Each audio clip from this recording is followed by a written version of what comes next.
माननीय केंद्रीय वाणिज्य एवं उद्योग मंत्री श्री पीयूष गोयल जी के दूरदर्शी नेतृत्व में भारत आज टेक्नोलॉजी, उद्यम और आर्थिक विकास के क्षेत्र में नई ऊंचाइयों को छू रहा है। पीयूष गोयल जी ने स्टार्टअप इंडिया पहल के माध्यम से भारत में नवाचार, उद्यमिता और स्टार्टअप संस्कृति को नई दिशा प्रदान की है। यह हमारे लिए बड़े सम्मान की बात है कि आज वे हमारे बीच है और मैं विनम्र रूप से उनसे कुछ शब्द कहने का अनुरोध करती हूँ। माननीय श्री पीयूष गोयल जी।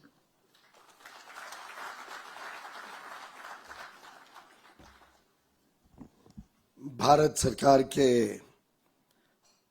बहुत ही कर्तृत्ववान लोह पुरुष जिन्होंने भारत को नक्सल फ्री बनाने का बहुत बड़ी उपलब्धि अभी हाल में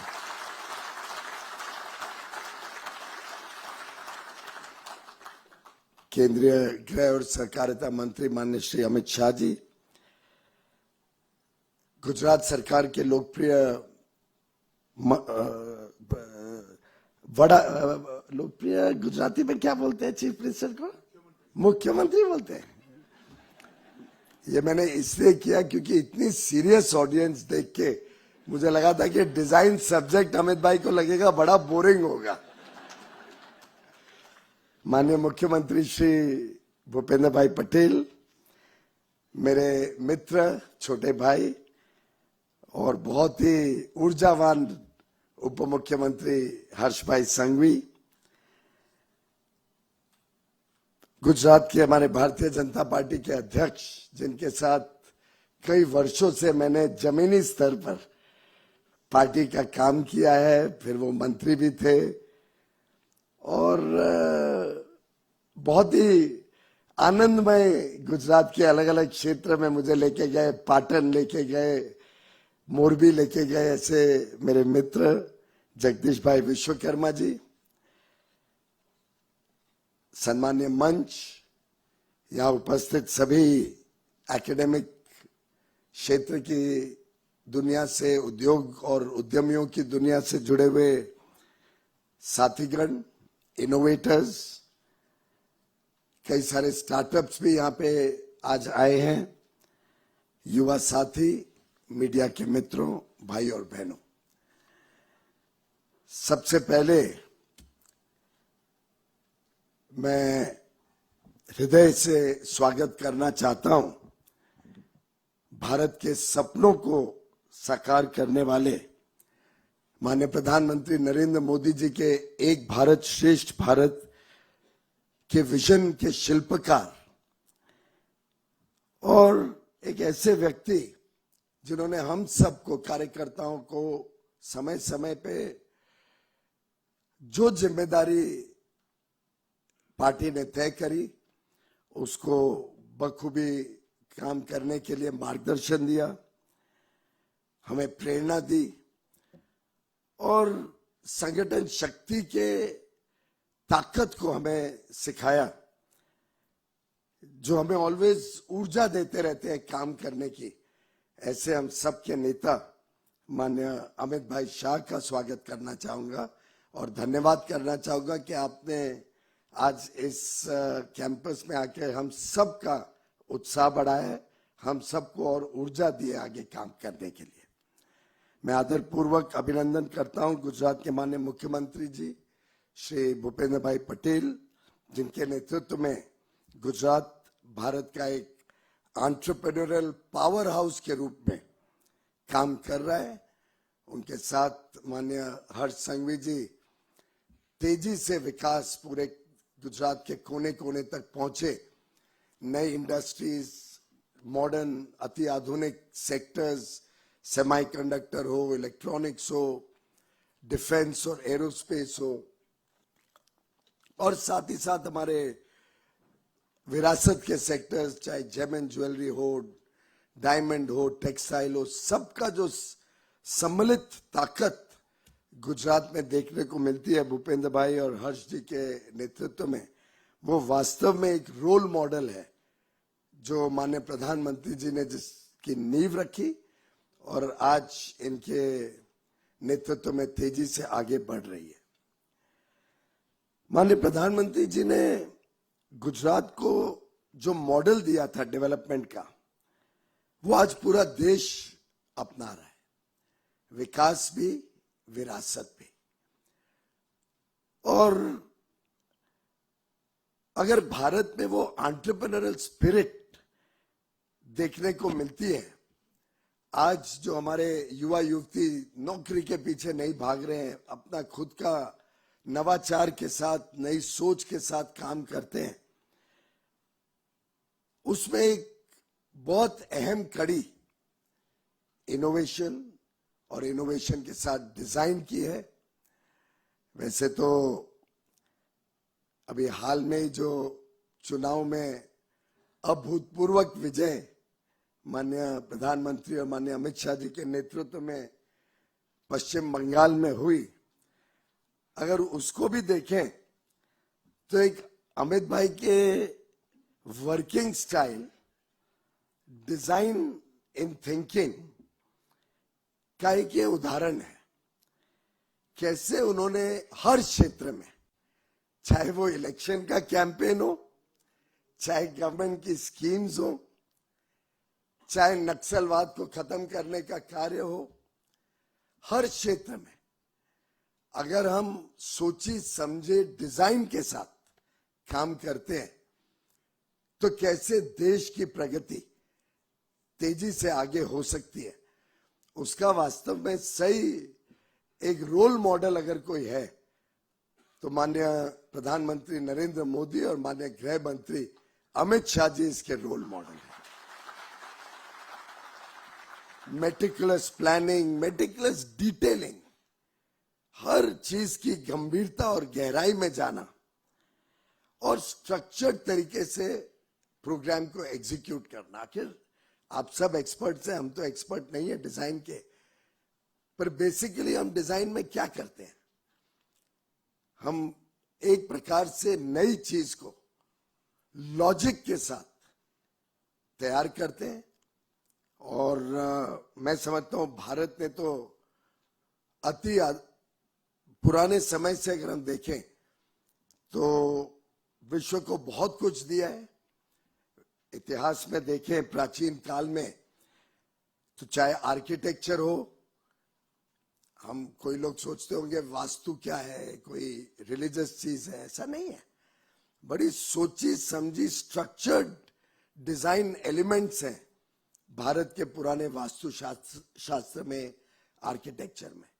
अब घर के अंदर कहाँ पे मंदिर होगा, कहाँ पे अंदर चबूतरा होगा, ऊपर क्या होगा, नीचे क्या होगा, वेंटिलेशन के हिसाब से, सनलाइट के हिसाब से, बड़ा well plan, well designed Bharat में आर्किटेक्चर आपको सदियों से देखने को मिलेगा।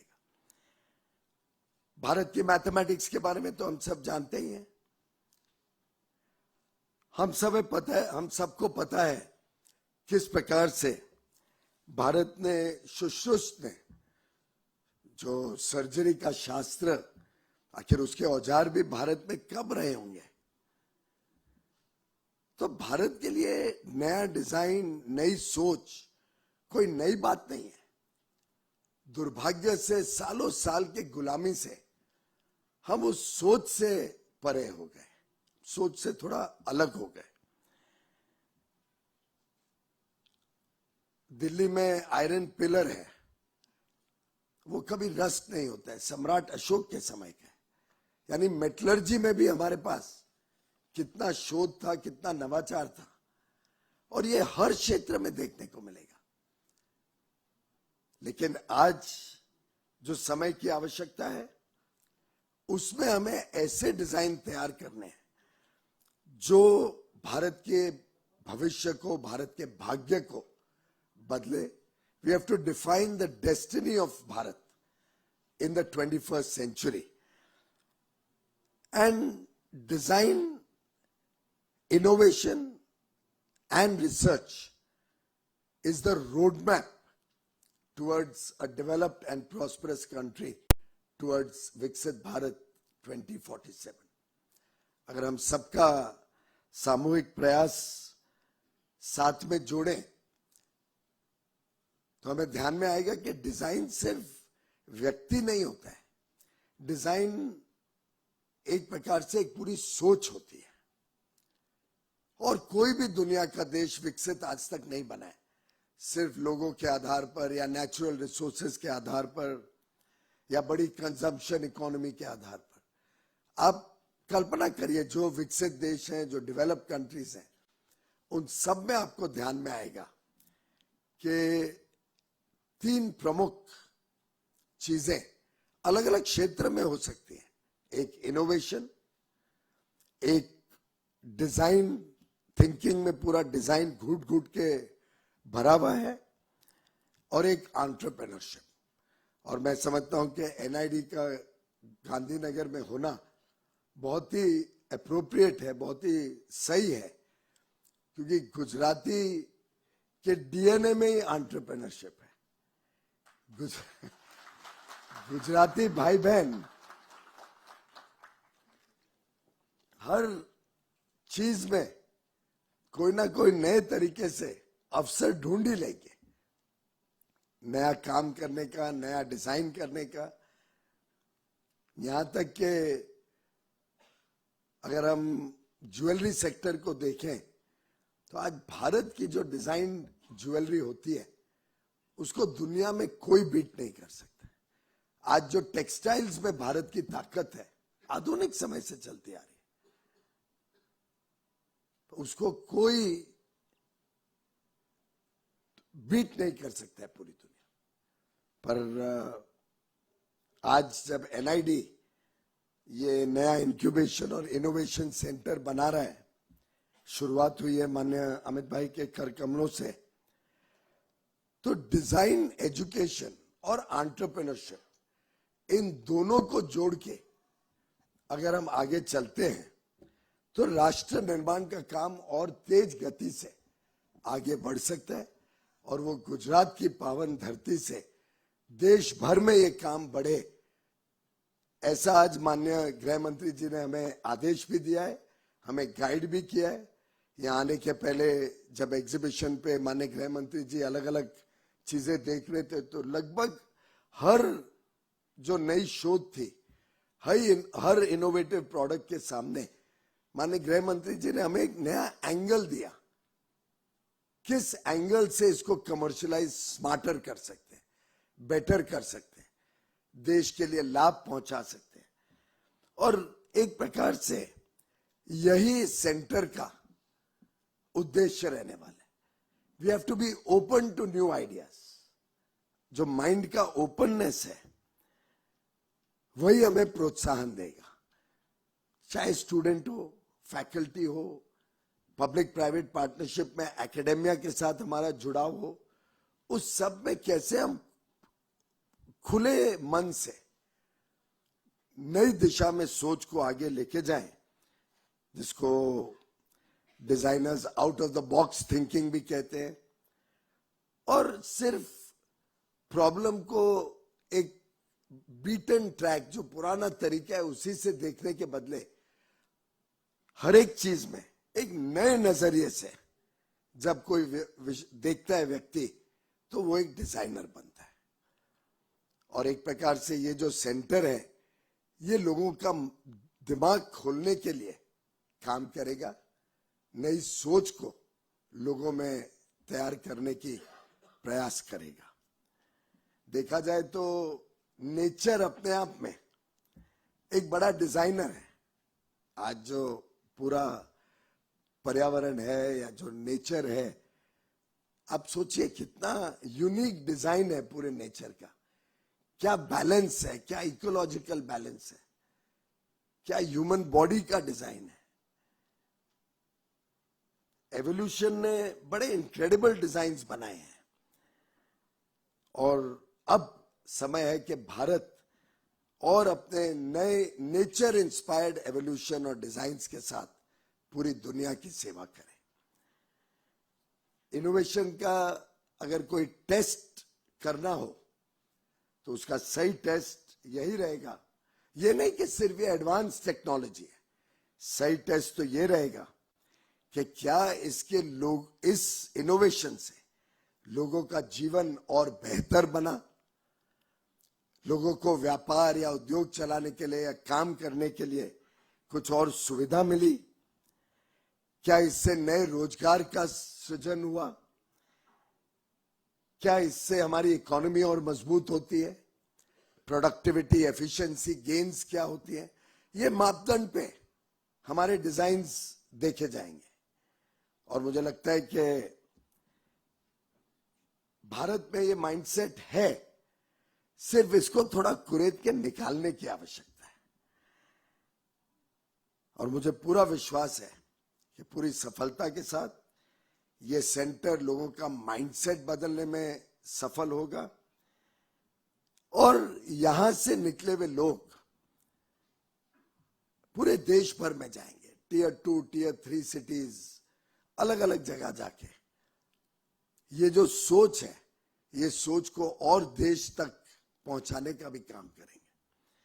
और अब तो ये समय आ गया है कि छोटे शहर में भी एक युवा या युवती जो इनोवेटर के रूप में काम करने लगे हैं, उनके हाथ में एक लैपटॉप है, इंटरनेट कनेक्शन है, कभी कभार कोई अच्छा टीचर या कोई मेंटोर मिल जाता है, या ऑनलाइन मेंटरिंग से प्रोत्साहित होके अपने आइडियाज को कैलिब्रेट करते हैं, अपने आइडियाज को रिफाइन करते हैं, फाइन ट्यून करते हैं। और छोटे छोटे शहर के लोग भी आज अपने नवाचार के साथ अंतर्राष्ट्रीय स्तर पर काम करने लगे हैं, ग्लोबल बिजनेसेस सेटअप करने लगे हैं, यूनिकॉर्न्स बने हैं। छोटा स्टार्टअप का आइडिया भी बहुत पावर रखता है पूरे विश्व तक पहुंचने का। और अब जो इंक्यूबेशन सेंटर्स हैं देश के, वो एक प्लेटफॉर्म के रूप में काम कर रहे हैं, युवा युवतियों को नए रूप से सोचकर नई चीजों को विश्व के सामने लाने के लिए। आवश्यकता है कि ये आइडियाज को प्रोडक्ट में कन्वर्ट किया जाए, ये नॉलेज को इंडस्ट्री के साथ जोड़ा जाए। आवश्यकता ये भी है कि अब हम इस क्रिएटिविटी को प्रोस्पेरिटी और विकास के साथ जोड़ें, क्योंकि क्रिएटिविटी को वैल्यू कर क्रिएटिव व्यक्ति भी सही माने में उसकी कमाई करे और उसका लाभ समाज और देश को भी हो। ये कॉम्बिनेशन करने का काम हमारे इंक्यूबेटर्स आगे चल के करें और एफिशिएंसी और प्रोडक्टिविटी गेन्स के साथ देश तेजी से आगे बढ़े। ये हमारे इंक्यूबेशन सेंटर की फिलॉसफी रहेगी, सोच रहेगी। पुराने इंडस्ट्रियल रेवोल्यूशन के समय सस्ते लेबर के आधार पर काफी काम टिका हुआ था।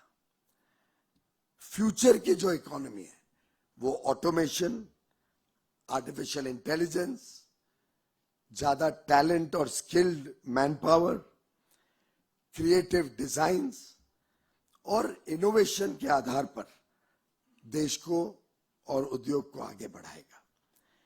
इसलिए इंडिया के लिए जब हम डिजाइन इंक्यूबेशन सेंटर की बात करते हैं तो अति आवश्यक हो जाता है कि ये जल्द से जल्द एकेडेमिया, इंडस्ट्री और स्टूडेंट का ट्राइपार्टाइट पार्टनरशिप बने। ये करिकुलम मात्र बन के नहीं रह जाए, ये लोगों तक पहुंचाने का काम इंडस्ट्री करेगी, डिजाइन को फाइन ट्यून करने का काम एकेडेमिया करेगा, युवा को प्रोत्साहन करने का काम मुझे लगता है वड़ा प्रधान नरेंद्र भाई और अमित भाई रोज अपने भाषण से हम सब युवा युवतियों को प्रोत्साहित करते हैं कि हम देश के निर्माण के लिए अपना अपना योगदान देने का काम करें।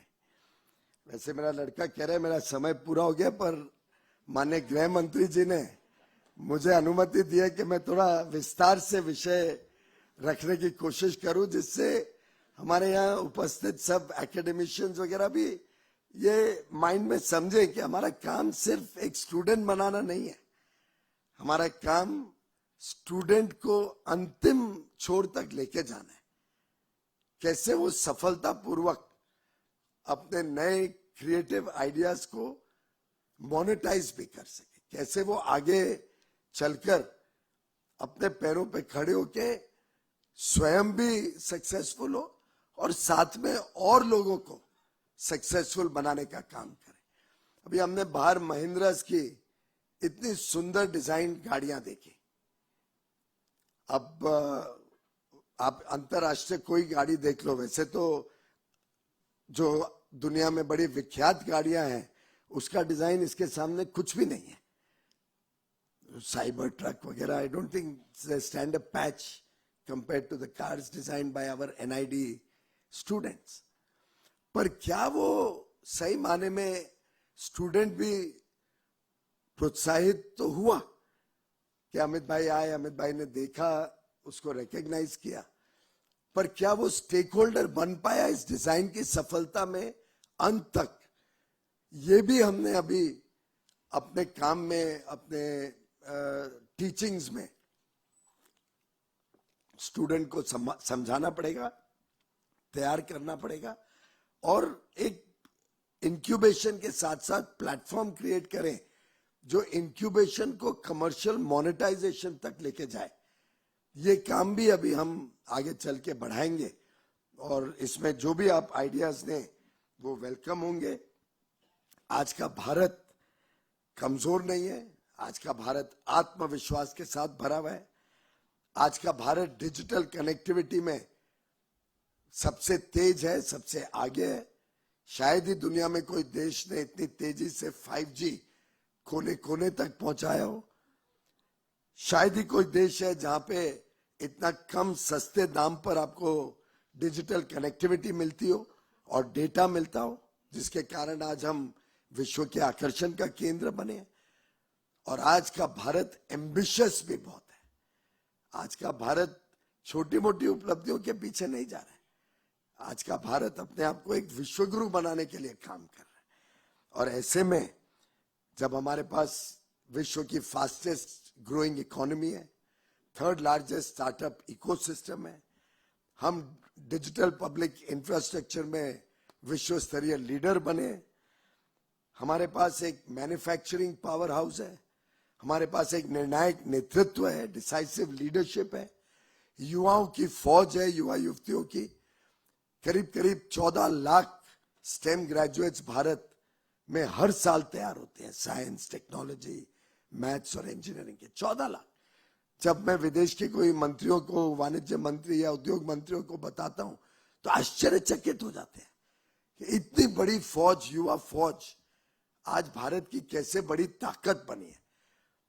और यही ताकत आज हमारे देश को एक पूरे विश्व में मोस्ट ट्रस्टेड पार्टनर के रूप में देख रही है। और ये मौका है हमारे पास, हमें मौका गंवाना नहीं चाहिए। और इस मौके को फास्ट ट्रैक करना हो, इस मौके का पूरा लाभ लेना हो, तो हमें डिजाइन स्टेज से शुरू करना होगा। अगला जो बड़ा कदम होगा वो जरूरी नहीं है मुंबई दिल्ली से आने वाला है। जो बड़ी अगली शोध होगी, हो सकता है सूरत से आए, हो सकता है पाटन से आए, हो सकता है पश्चिम बंगाल के कोई छोटे खड़गपुर से आए, या झारखंड के शहर धनबाद से आए। समय बदल गया है। Internet has been a great leveller, democratize किया है उसने लोगों की अपॉर्चुनिटीज को।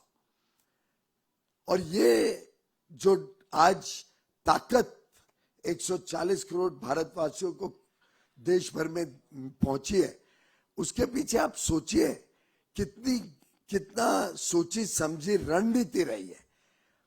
वैसे तो गुजरात ने इसका लाभ, जब बड़ा प्रधान यहाँ पे मुख्यमंत्री थे तभी आपने देखा, हर घर तक बिजली, हर खेत में बिजली, उद्योग को 24 घंटे बिजली, इंफ्रास्ट्रक्चर, अति आधुनिक इंफ्रास्ट्रक्चर। गुजरात ने तो इसका स्वाद पहले ही लिया, आज पूरा देश इसका स्वाद ले रहा है। प्रधानमंत्री जी जब 14 में दिल्ली आए, शुरू में उन्होंने मेक इन इंडिया लॉन्च किया, स्टार्टअप इंडिया लॉन्च किया, डिजिटल इंडिया लॉन्च किया। एक प्रकार से पूरे देश के इलेक्ट्रिसिटी ग्रिड को ज्वाइन करके, सब रीजनल ग्रिड्स ज्वाइन करके एक बड़ा ग्रिड बनाया, जो आज हमारी ताकत बन गई है। हमें अगर डेटा सेंटर्स लाने हैं, और लगभग अनुमान है कि डेटा सेंटर्स अकेले में हम लाखों करोड़ रुपए भारत में अट्रैक्ट कर सकते हैं। उसका दो कारण है। एक, हमारे पास वो इंफ्रास्ट्रक्चर है, लो कॉस्ट डेटा है, लो कॉस्ट डिजिटल कनेक्टिविटी है, हाई क्वालिटी की, हमारे पास यूथफुल टैलेंट है, पर साथ ही साथ विश्वास है। लोग, दुनिया आज विश्वास करती है कि भारत में आप डेटा रखो या भारत में कुछ इनोवेशन करो तो उसको कोई चोरी नहीं करेगा, क्योंकि भारत का डीएनए ईमानदार है। और वही आज जो ताकत है, वो आज पूरे विश्व की बड़ी बड़ी कंपनियों, उसको ग्लोबल कैपेबिलिटी सेंटर्स यहां लाना, यहीं पे डिजाइन करना, यहीं पे इनोवेट करना, विश्व के लिए, उसके लिए प्रोत्साहित कर रही है। 1700-1800 बड़ी विश्व विख्यात कंपनीज दुनिया भर की ऑलरेडी भारत में दुनिया का इनोवेशन कर रही है यहां से। तो हमारे पास जो बड़ी ताकत है उसको हम देश के विकास के लिए लगाएं। एक प्रकार से यही काम ये इंक्यूबेशन सेंटर करेगा। आगे चल के हम मॉडर्न टेक्नोलॉजी के साथ बनाए हुए चीजें, जब विश्व में फ्री ट्रेड एग्रीमेंट्स जो माननीय मोदी जी ने फाइनलाइज किए हैं, और आप कल्पना करिए मोदी जी सोचते कितना गहराई से है। उन्होंने फ्री ट्रेड एग्रीमेंट्स हमारे स्पर्धा में जो कंट्रीज खड़ी हैं उनके साथ नहीं किए, जो ताकतवर कंट्रीज हैं, जो विकसित देश हैं, जो अमीर देश हैं, उनके साथ मोदी जी ने फ्री ट्रेड एग्रीमेंट्स किया। 38 देशों के साथ, जो 2/3 विश्व का व्यापार कवर करती है।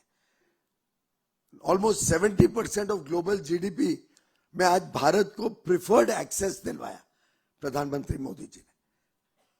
और यही हमारी ताकत बनेगी अगर हम सब ने अपने प्रोडक्ट्स की डिजाइन, पैकेजिंग, नए इनोवेटिव प्रोडक्ट्स, ब्रांडिंग और एक आउटवर्ड लुकिंग कि हमें विश्व की मार्केट कैप्चर करनी, सिर्फ भारत नहीं, इस सोच को अगर हमारे युवा युवतियों तक पहुंचा दिया तो मित्रों, पूरा दुनिया की नजरें आज भारत के ऊपर टिकी हुई, पूरी दुनिया की नजरें, पूरी दुनिया देख रही है कि नरेंद्र मोदी जैसा एक ऐसा नेता जो 140 करोड़ लोगों का हौसला बढ़ाते हुए उनको गाइड कर रहे, एक प्रकार से मेंटरिंग कर रहे आगे बढ़ने।